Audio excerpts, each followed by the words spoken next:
жасанды интеллекттің көмегімен қазір әрбір сабаққа қажетті презентациялар жасайтын боламыз. Ол үшін бізге қазір Gamma App деп жазамыз. Осы сайтты осы арқылы әркім өзінің Google аккаунтымен кіру керек. Менде өзі сақталған ішінде мына жерде міне жасалған әр сабаққа жасалған презентацияларға мысалы сөйлем жүйелері түрлері зат есім туралы ақпарат осы дайын түрде жасап берген осы жасанды интеллект. Енді ол үшін біз бірінші жасау үшін создать новыйға барамыз. Одан кейін мына жерде популярныйды басамыз. Қазір өзінің тапсырысы бойынша дайын өте қажетті бізге презентация жасайтын болады. Анықтама беріп өтеді, одан кейін тест. Мынаны тесттің жауаптарын өте көз басып, дұрыс жауапты көруге болады. Ары қарай қосымша сұрақтар беріледі, ол жерде құрастыруға болады. Экранға қараймыз, иә? Сөйлемнен бірыңғай мүшені тап. Тауда гүлдер жемістер өседі. Осында қайсы сөз бірыңғай мүше? Тексеремін. Көтеремін. Дұрыс, Ақжан Алинов дұрыс жауап берді. Жарайсыңдар. Қанекей мына жаққа тап. Әмір, дұрыс көтереміз. Қане, Әмір Еркемұратхан дұрыс жауап берді. Тамаша, жарайсың.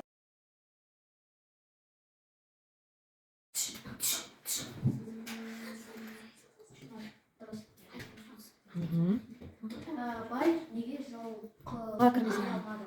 Алтын сақа етін. Есімде. Кәріліктен отырсам тұрам да мұнда Тамаша. алтын сақа кеткен тап.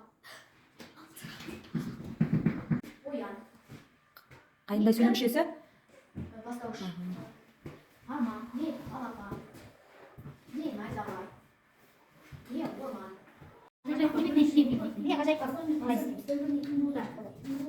Байлам сөзінің мағынасы. Байлам сөзінің мағынасы. Байлам. Шешім деген ұшы ма? Шешім. Не шешім? Шешім.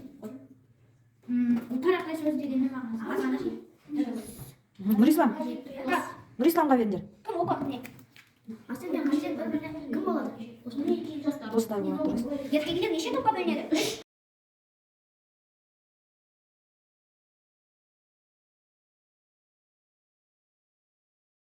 Көрейік па қызыққа сендерге? Иә.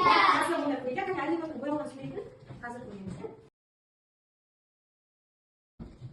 Дархан, көрдің ба балықтарын? Қозғалып жатыр, иә? Күшті ғой, күшті. Қозғалтай, ұнатқан қозғалтай балығын. Ой, қандай, әне тағы да.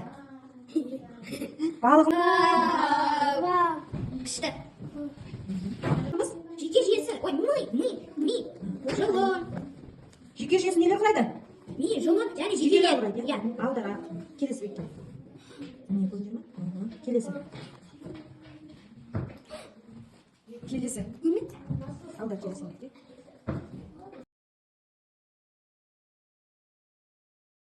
Алпыс азайту 10 тен болады 50. 10 қосу 80 тен болады. Бері қараймыз тақтаға. Тақтада суреттер берілген. Көріп тұрмыз ба? Енді осы суреттер қай ертегіге сәйкес келеді? Біздің әдебиеттен оқыған қай ертегімізге сәйкес келеді? Ертегіге сәйкес келеді. Дұрыс айтты. Байлық пен ақыл. Білеміз. Жақсы. Енді соның мазмұнын қазір мына жерге келіп, бірінші қалай басталады? Кім айтады?